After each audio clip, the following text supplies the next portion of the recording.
We have made a commitment over the course of the campaign that we intend to fulfill of doubling the funding that DCWP has, and the questions of specific allocations are conversations that I'll be having with our commissioner and our deputy mayor. And what do you think with that expanded funding, the DCWP can do to keep workers safe on the streets, keep pedestrians safe when they're walking around? I think we've seen time and time again that the efficacy of a law or a protection can only be measured by the knowledge of it and the use of it. And there are so many existing laws that we have had, whether for the last few months or the last few years, that are not actually being enforced, and we know that funding is a critical reason for that. And so in doubling the funding for DCWP, we are confident in increasing its efficacy in enforcement and also in oversight. I have an off-topic. Okay, on-topic question, Dennis. Hi. Same word, Please. Mayor-Elect, could you just say a little more about these legal authorities? I know some reported that Congress is working on this in transition as well. What these potential legal avenues are that you feel like have been underutilized or collecting dust? Certainly. So for one, New York has a really strong consumer protection law that allows DCWP to go after unconscionable practices like price gouging and deceptive practices. This city also has some of the strongest worker protection laws, especially for gig workers in the city.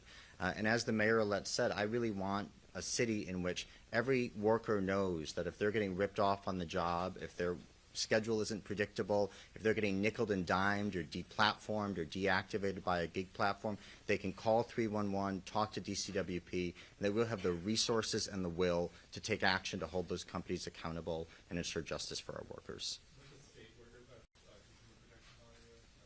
Well, the state just strengthened its consumer protection law, which we're very happy to see, but the city has its own consumer protection law. On-topic question, Dennis. Thank you. For both of you, there's a push by private companies like Waymo to introduce automated driving into the city. You mentioned protecting taxi drivers, taxi workers.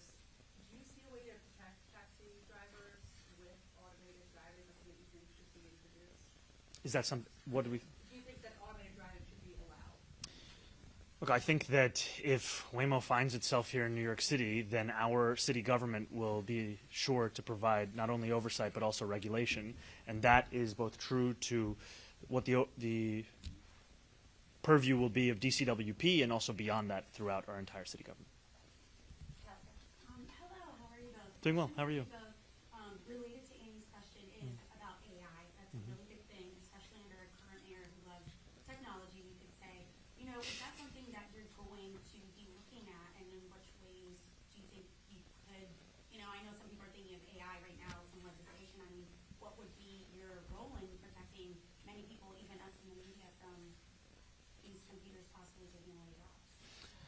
I think that it's a concern I've heard from many New Yorkers, and in terms of the potential impact of widespread job loss. I know it's already a reality for a number today, but that number is only going to grow.